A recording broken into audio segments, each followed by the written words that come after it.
look, a lot of people don't understand this. A criminal defense attorney has an ethical obligation to not only defend his client in court, but in the court of public opinion. This is Supreme Court precedent. There was a case out of Nevada where the bar went after a defense attorney for standing up strong against the prosecution, and they sanctioned him, and they found that to be a restriction of his First Amendment rights as a criminal defense lawyer.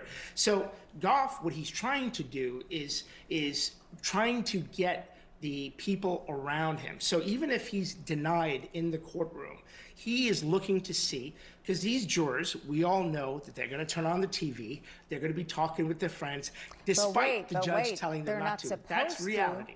They're out of the room. But the reality is they're going to do that.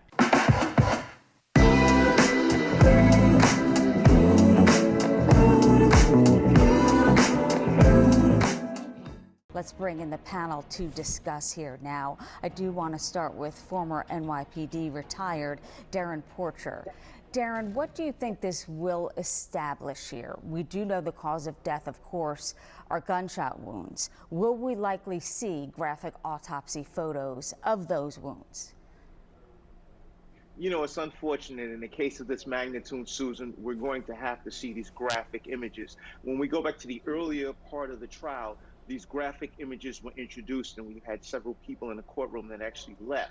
But based on what we're trying to do in the court proceeding, we're trying to develop or establish beyond a reasonable doubt to convict the defendants that are being charged in this particular case. That being said, it's an unfortunate entity, but however, at the same token, I think that it's necessary, and we're going to see these we're going to see these images, but it's working towards the greater good in accomplishing the conviction beyond a reasonable doubt. And defense attorney Vinoo Varghese, it is commonplace to hear attorneys ask for a mistrial, but this seems excessive to me, how many times it's been asked and answered by the judge. No, by the way. Well, I think he's trying to zealously represent his client. I mean, it's not necessarily the tact I would take, but he does have a logical basis for making the request. We may not like it. I personally don't like it. But the flip side of this is you've got to ask yourself, you have a jury of 11 people, 11 whites out of 12. Mm-hmm. Is this having, the national figures come in and into this small, very, southern Georgia courthouse, is that a good thing?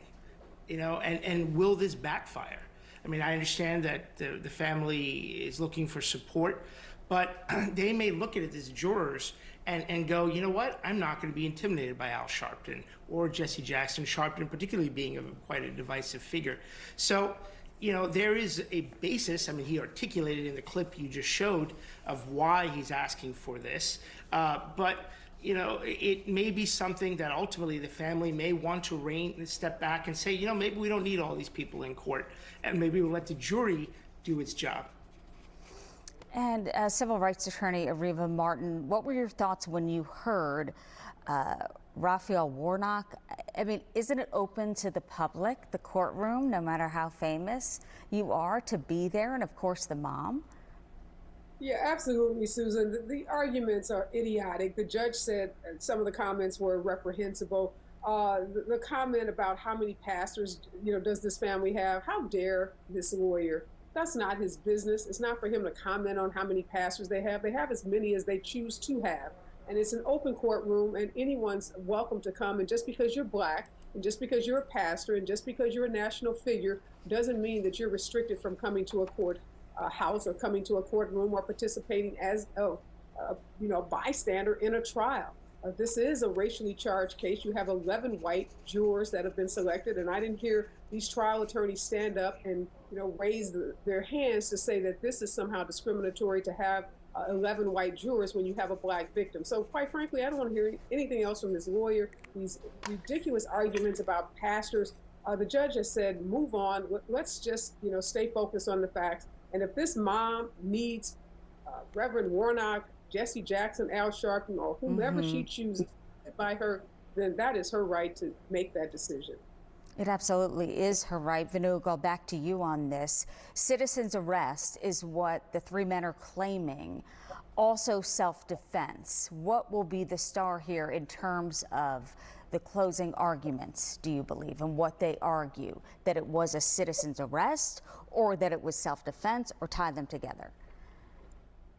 Well, I think we have a problem, or at least Kevin Gough has a problem here, because he reserved his opening. And, you know, I teach trial advocacy to students at Harvard Law School, and one of the things I tell them is that many of us believe opening is the most important part of the trial. You asked me about closings, but he reserved his opening.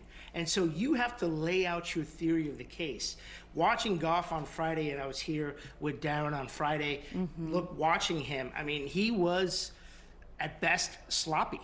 I didn't understand what he was trying to do, because he was not controlling his witness. So by the time you get to summations, it may already be too late for Gough. He really needs to establish a theory of the case, and he hasn't exactly done that, at least with the testimony we saw on Friday afternoon, Darrin and I, and a couple of other analysts. I mean, he just doesn't do it. Now, the other thing he may do is he's got a golly gee shucks sort of personality, which will play well in this area. I mean, this is a southern, possibly one of the most southernmost parts of Georgia. And when you look at him, he certainly may be looked at a person the jury can feel empathize with or relate to. So I think that that's something he may be playing upon, but he really needs to do a better job if he's going to get his client out of this. It kind of plays along with why they wanted it to stay in that jurisdiction. We'll talk more about it, but first we're also following the latest from... The jury hasn't heard any of this, of course. They're removed from the courtroom when this is argued back and forth, you could say. Still, the issue is hanging over the trial. Will it impact the outcome? And we touched on that. Want to get back to the autopsy now. Areva, do you think what the prosecution is trying to prove here is that Ahmaud suffered here in terms of these 3 gunshot wounds with the autopsy and the person on the stand next? Yeah, great question, Susan. I think absolutely the prosecution wants to show that not only did he suffer, but I think there's an element to the prosecution's case about proportionality and excessiveness as it relates to the gunshots fired into Ahmaud as he was trying to move this gun away from Travis McMichael. The question, you know, always with respect to self-defense is the conduct reasonable and was it proportional? And in this case, I think the prosecution is going to make the argument that the conduct of Travis McMichael was not reasonable, was not proportional, to the threat that allegedly was that he confronted, or at least Travis McMichael believes that he confronted.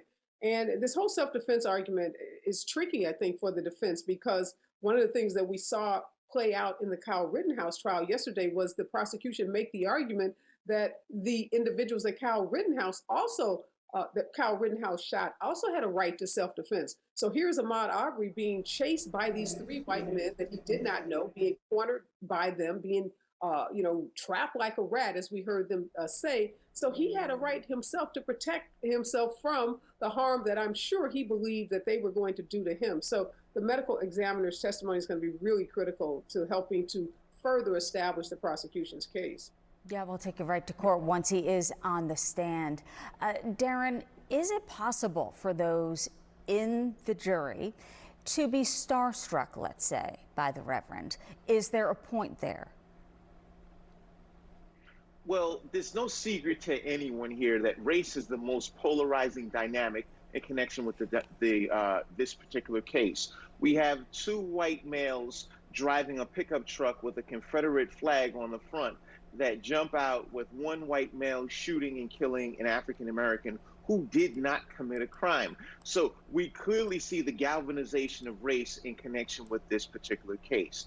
That being said, as we have people such as, be it Reverend Jesse Jackson or Reverend Al Sharpton, I genuinely believe that this is somewhat the natural order in the countenance of racially charged trials such as what we have here. So in no way, shape, or form do I think this is going to be influential to the jurors. However, I understand it from the perspective of the defense attorneys, because they're trying to throw anything onto the wall to make it stick for a mistrial. So when you look at a lot of the statements made by Attorney Gough, this runs consistent with his personality, and we expect nothing less.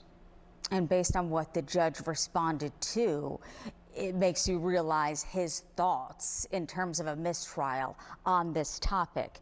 Vinoo, do you think it's too late, or can it happen at any time that Roddy breaks away and testifies against father-son?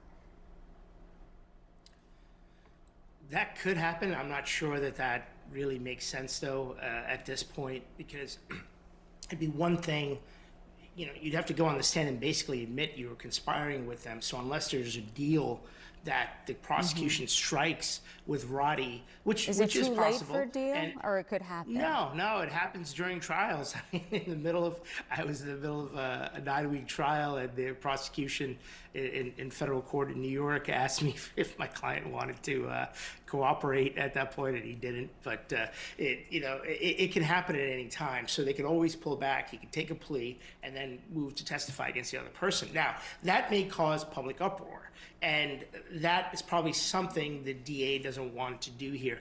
But I'd like to go back to this point about what the attorney is trying to do, Kevin Gough.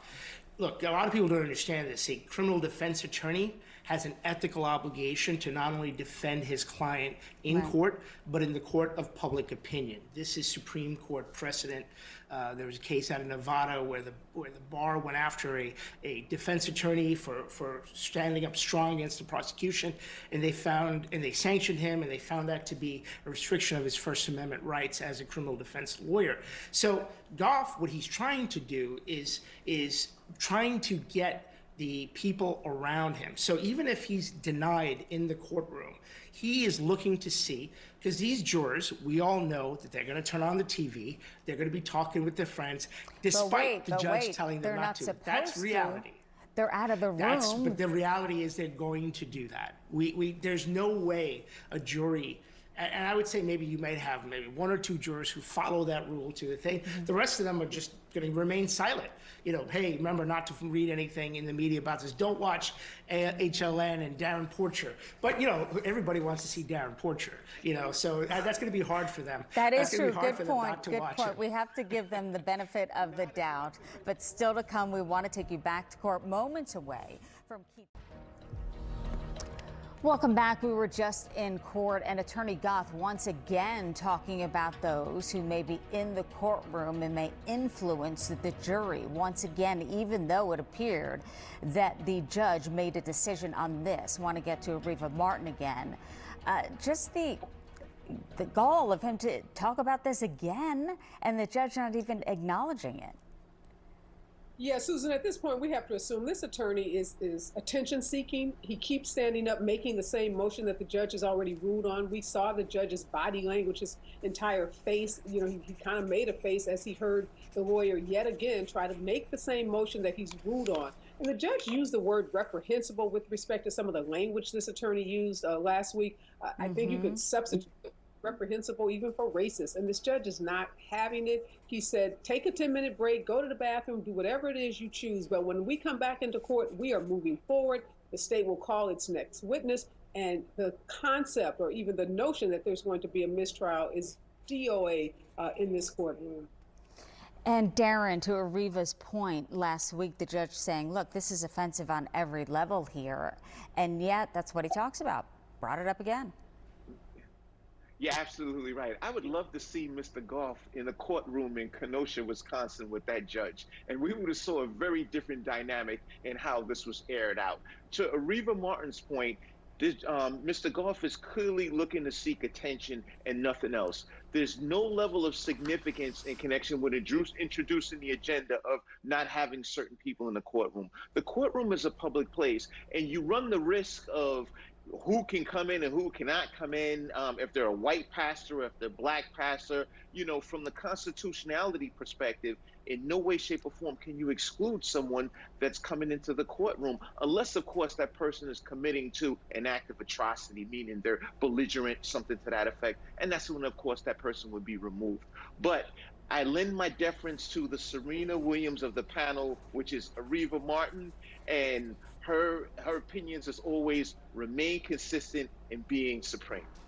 Yeah, let's take it back to last week when Gough started this to begin with and telling the judge what he saw, and very, I think, offensive to some. Listen here. If we're going to start a precedent, starting yesterday, we're going to bring high-profile members of the African-American community into the courtroom to sit with the family during the trial in the presence of the jury. I believe that's intimidating, and it's an attempt to pressure, could be consciously or unconsciously, an attempt to pressure or influence the jury. We don't want any more black pastors coming in here, or other Jesse Jackson, whoever was in here earlier this week, sitting with the victim's family, trying to influence the jury in this case. If a bunch of folks came in here dressed like Colonel Sanders with white masks sitting in the back, he is, Your Honor, I think we all know, an icon in the civil rights movement. He, not just a witness to it, he is the personification of it. And in other circumstances, I think everybody would be happy to have their picture taken, maybe get an autograph. But in the context of this trial, we object to his presence in the public gallery inside the courtroom. We are concerned about whether it's conscious or unconscious, the impact of their presence with respect to the jury and with respect to the proceedings in this case. What we have now with individual members or individuals coming into the courtroom, I will say that is directly in response, Mr. Gough, to statements you made, which I find reprehensible. The Colonel Sanders statement you made last week, I would suggest maybe something that has influenced what is going on here. You need to understand, everybody, that your words in this courtroom have an impact on a lot of what's going on. And so my measured response at this point is to balance all of that out and try to move forward with the trial. I'm not granting a mistrial at this point based on these arguments that are being made. Vinoo, this is about a 25-year-old black man laying dead in the middle of the road in the middle of the day in February of 2020. And to bring this up in court, I don't think anyone would want an autograph. It is insulting, Vinoo. Well, I think you're right. It's about the death and whether this is murder or not of this 25-year-old individual. But it's become a lot more than that. And obviously we know this. This is a case of national, international importance. I mean, the BBC is covering this case. So this is an internationally watched case. And what this attorney's doing, and let's hold up a second. Let's see what he has put in writing. Because the arguments, and just watching this clip again, I mean, I'll admit, I was also taken aback by the statements without more. But when you look at everything he's saying, he actually complimented Jesse Jackson. He said he's a civil rights icon, and he's somebody who deserves the recognition that he gets. And when you look at that, his argument is that because he's so powerful and such a good figure, the jury can conflate his goodness, the goodness of Jesse Jackson, with that of Ahmaud Arbery, and you mentioned this earlier, could be potentially starstruck. Don't you give them a little more credit, though, the jurors knowing the job that they have to do? And no matter if it's typed out, if it's written out, if it's spoken, they're still the same words that we're hearing. And I don't think it written out, I don't think it's very complimentary. Well, no, to be written out, he says he's got the support. Look, there are a number of reasons, and I'm going to disagree with my colleagues. I've done over 40 criminal trials to verdict in my career in 22 years of practice. When I was a prosecutor for 6 years, I got the courtroom closed. Right? So when I was a prosecutor, I was able to make a motion to get the courtroom closed when an undercover officer testified to protect his identity. That makes sense if you're an undercover officer and you don't want to be known. But there's also other reasons, and it's in the discretion of the judge. And him bringing this up, and the more media attention this case gets, it is going to be a situation that potentially, maybe not at this moment, but then afterwards, when these jurors start giving interviews, some of them may say, you know what, I was intimidated. And at that point, now you've got your motion for a new trial. So what he's doing, and he seems to be a lot smarter than I initially gave him credit for on Friday, because he didn't impress me with his skills, but he seems to be putting this together in a way that now seems that there's method to his madness. We'll have to see what's in writing, and then I'll comment on whether it's valid or not. And and you have the right to your opinion as well. That's why we love having you on with the rest of the expert panel. Still to come, we're moments away.